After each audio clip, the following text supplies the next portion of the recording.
Mohammed Jamjoom is there. So protesters, you're right in the thick of the protests, Mohammed. These are the weekly protests that we've seen. They're both anti-government protests, and they're also, of course, protests in support of securing the release of the captives. That means that the crowds behind you, they very much want to see a ceasefire. That's right, Cyril. Thousands of protesters have converged here in Kaplan Square, which is the epicenter of the protest movement in Tel Aviv. This happens every week, Saturday night, happening again tonight.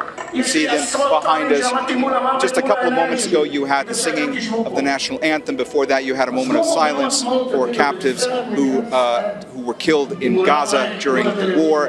And everybody who's out here tonight is fully aware that this is a very critical moment when it comes to negotiations about possibly entering into a ceasefire. Everybody that we've been speaking with has said that the time is now. They are concerned that if a ceasefire is not entered into, and that if Israel were to then go into Rafah, as Israel keeps promising to do, that would mean that the captives would be very much in harm's way, that they could be killed, they could be caught in crossfire in the fighting. They're very worried about that. They are calling on the government to do everything that it can to go ahead and enter into a ceasefire and to effect a deal to release those captives. Now, you have different groups here, as you mentioned. You have anti-government demonstrators, people who are calling on Prime Minister Benjamin Netanyahu to resign because they say he's not doing enough to ensure an end to the war. And then you have relatives of those captives who come out week after week, and they are calling on the government to do more to ensure that their relatives and loved ones can actually return home. It's a very vocal crowd.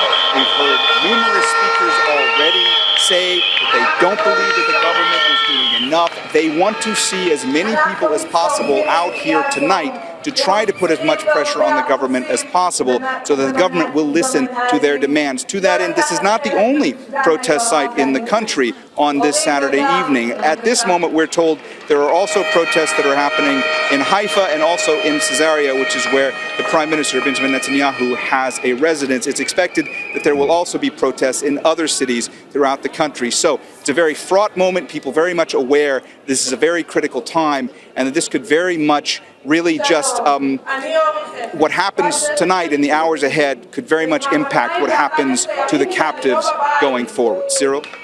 Mohammed, thank you very much for your reporting there live from Tel Aviv. We'll keep checking in with you throughout the evening. Let's go to Tareq Azzoum, who's in Rafah in southern Gaza. Tareq, nobody has more at stake in these negotiations for a ceasefire than the Palestinians, of course, who live in Gaza, who live under the bombs and under the Israeli attacks. How closely are they following this? Well, Cyril, as you can clearly hear right now at the background, that Palestinian children, men, and everyone is chanting that we want to return.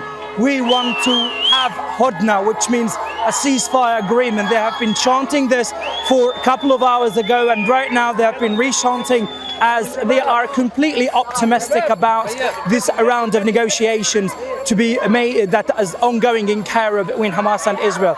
They have been following closely what was going on there, as they have been really feeling the optimistic atmosphere of this round of talks in order to get to a ceasefire agreement. But that kind of happiness that Palestinians are really having right now is completely mixed with a deep and completely hidden sense of frustration regarding any possibility for the collapse of the negotiations. They have been calling for the return because they have been multiply displaced from the houses. They have been going through really difficult humanitarian security conditions, and they are waiting eagerly to the day they might really return back to the houses in the north. So any collapse of these ongoing negotiations will be extremely a shock for the vast majority of Gaza's population, who are really hoping to hear soon the announcement of a ceasefire agreement between Hamas and Israel. All right, Tareq Azzoum, thank you for your reporting there from southern Gaza in Rafah, where so many Palestinians have been displaced since the beginning of this conflict. Thank you. Make sure to subscribe to our channel to get the latest news from Al Jazeera.